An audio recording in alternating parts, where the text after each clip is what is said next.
વડોદરાનો છાણી બાજવા road બિસ્માર હાલતમાં હોવાથી સ્થાનિકો પરેશાન થયા છે।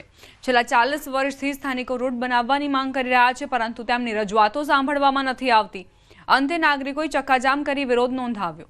નાગરિકોએ ડામરના બદલે આરસીસી રોડ બનાવવા માંગ કરી।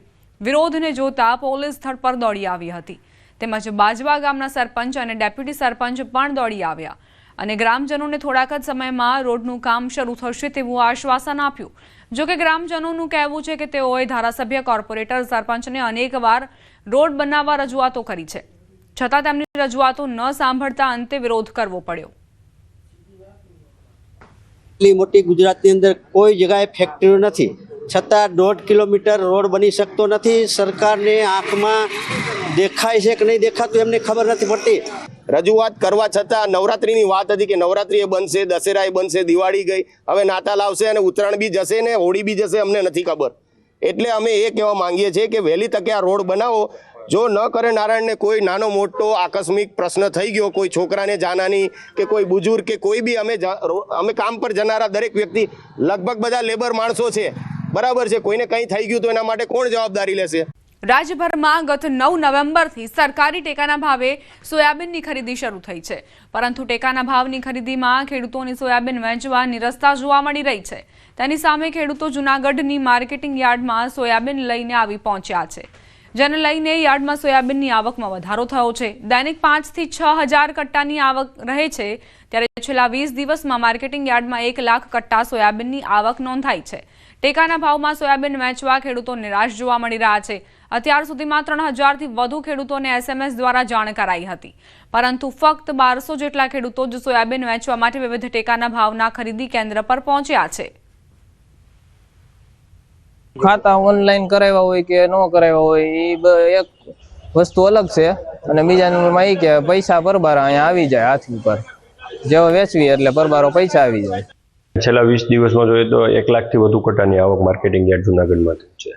સોયાબીનની આવકમાં સતત વધારો થતો જોવા મળે છે। આવકમાં વધારાની સાથે ભાવમાં પણ ઘણો ડિફરન્સ જોવા મળે છે। સોયાબીનમાં હાલમાં જોઈએ તો 850થી 1000 રૂપિયા જે ગુણવત્તા પ્રમાણે સરેરાશ ગુણવત્તાને માલ હોય છે એના ભાવ જોવા મળે છે। 20,300 જેવા ખેડૂતોનું નોંધણી થયેલી જિલ્લામાં। થોડું ભાવ ને બધું સારા હોવાથી અમુક ખેડૂતો આવે છે મેસેજ કરવાથી, અમુક નથી આવતા, એટલે અમે લગભગ 3-1000 ઉપર મેસેજ કર્યા આજની તારીખ સુધીમાં, અને એમાંથી બહુ ઓછા ખેડૂતો અમારી પાસે 1200 આસપાસના ખેડૂતો અમારી પાસે ખરીદી માટે આવેલા છે।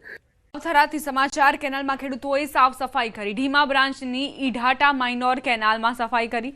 તંત્રએ સફાઈ ન કરતા ખેડૂતો જાતે સફાઈ કરવા મજબૂર બન્યા છે।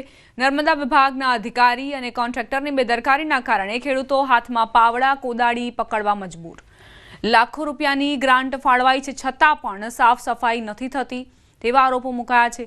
ઝાડી, બાવળ સહિતના કેનાલો ઉપર ઉગી નીકળ્યા, પરંતુ નર્મદા સાફ સફાઈનો અભાવ જોવા મળ્યો। નર્મદા વિભાગ અહીં નથી પહોંચ્યો। સાફ સફાઈ વિના એકવાર પાણી છોડી દેવાતા કેનાલોમાં ભંગાણ સર્જાય છે। ખાતર માટે ખેડૂતોની લાઈનો લાગી છે। કોડીનાર ખાતર ડેપોમાં ગાડી આવતા લાંબી કતાર લાગી।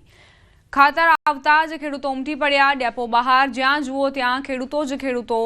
લાંબા દિવસોના ધક્કા, મોડી રાતથી કતાર, છતાં પણ ખાતર ન મળતું હોવાની ખેડૂતોની બૂમ।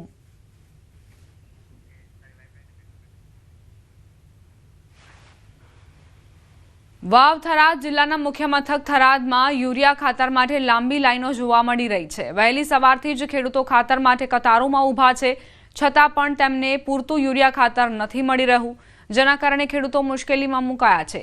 હાલ ખેડૂતો માટે પાક બચાવવું પણ મુશ્કેલ બન્યું છે, જેથી તાત્કાલિક ખાતરનો જથ્થો સરકાર દ્વારા પૂરો પાડવામાં આવે તેવી ખેડૂતો માંગ કરી રહ્યા છે। અમારે 2 મહિનાની ખાતરની તો છે, ખૂબ બેઠું પડે ખૂબ આવે, પછી એમાં ધોન થતો નથી કચવી, અને કોઈ બીજા બધા શેટ આવી ઉભા અને પૂછ્યા તરસ્યા ઉભા હતા 2 મહિનેથી। સવારના 4 વાગ્યાથી કરી અને વહેલા મહિલાઓ અને આદમી બધા લાઈનની અંદર માટે ખાતરની સમસ્યા છે, ખાતર મળતો નથી। જિલ્લા સહિત ઉત્તરાખંડના ઉચ્ચ હિમાલય પ્રદેશોમાં તીવ્ર ઠંડીનું મોજું સતત પ્રસરી રહ્યું છે, જેના કારણે સવાર અને સાંજના તાપમાનમાં ભારે ઘટાડો નોંધાઈ રહ્યો છે। આ તીવ્ર ઠંડીનું પરિણામ એ છે કે ભારત ચીન સરહદ પરના છેલ્લા ગામ નીતિમાં સ્થિત પ્રખ્યાત તિમરસેન મહાદેવ મંદિર સંપૂર્ણપણે બરફથી ઢંકાયેલું છે। કુદરતી બરફની રચનાને કારણે ઉત્તરાખંડના મિની અમરનાથ તરીકે પ્રખ્યાત આ મંદિર અહીંના શિવલિંગમાંથી ટપકતું પાણી હવે થીજી ગયું છે અને એક વિશાળ બરફના ખડકનું સ્વરૂપ લઈ લીધું છે. ઉત્તર પ્રદેશના લાહોલ સ્પીતિમાં આ દિવસોમાં ઠંડી ચરમસીમાએ છે. તાપમાન -18 ડિગ્રી સુધી ઘટી ગયું છે અને મોટાભાગના પાણીના સ્ત્રોત સંપૂર્ણપણે થીજી ગયા છે. સ્થાનિક લોકો ઠંડીનો સામનો કરી રહ્યા છે ત્યારે ખેડૂતો અને માળીઓ બરફ વર્ષાની રાહ જોઈ રહ્યા છે. લાહોલ સ્પીતિમાં ઠંડીનું પ્રમાણ વધવા લાગ્યું છે. ખીણનું લઘુત્તમ તાપમાન સતત ઘટીને -18 ડિગ્રી સેલ્સિયસ થઈ ગયું છે. દિવસ દરમિયાન પણ તાપમાન -3 થી -5 ડિગ્રી સેલ્સિયસ સુધી મર્યાદિત રહે છે, જેના કારણે જનજીવન પર અસર પડી રહી છે. જોકે શિમલા હવામાન કેન્દ્રે 7 ડિસેમ્બરે ઊંચાઈવાળા વિસ્તારોમાં હિમવર્ષાની આગાહી કરી છે. આનાથી ખીણના ખેડૂતો અને માળીઓમાં આશાની કિરણ જાગી છે. હવામાનમાં ફેરફારથી રાહત મળી શકે છે. लाहौल घाटी में जैसे जैसे दिसंबर का महीना आगे बढ़ रहा है वैसे वैसे तापमान में भी निरंतर जो है गिरावट देखने को मिल रही है.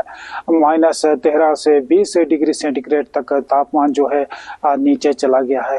घाटी के जितने भी नदी नाले हैं, चश्मे हैं, उसके साथ साथ पेयजल आपूर्ति करने वाली जो पाइपें हैं वो भी अब जमने शुरू हो गए हैं, जिसके चलते अब लोगों को अपने पेयजल आपूर्ति में भी जो है दिक्कतें आनी शुरू हो गई है. आने वाले सीजन में जो खासकर जो फसल बुआई के सीजन में जो है उन्हें जो है पेयजल की उसके साथ साथ सिंचाई पानी की किसी प्रकार की कमी जो है उन्हें ना हो.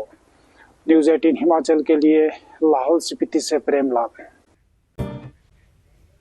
રાજ્યમાં ઠંડીનું જોર વધ્યું. ઉત્તર પૂર્વના પવન ફૂંકાતા ઠંડીનો ચમકારો. સૌરાષ્ટ્ર, કચ્છ અને ઉત્તર ગુજરાતમાં વધુ ઠંડી રહેવાની શક્યતા.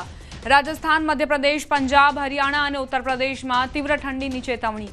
રાજસ્થાનના 12 જિલ્લાઓમાં તાપમાન 10 ડિગ્રીથી નીચું ગયું છે.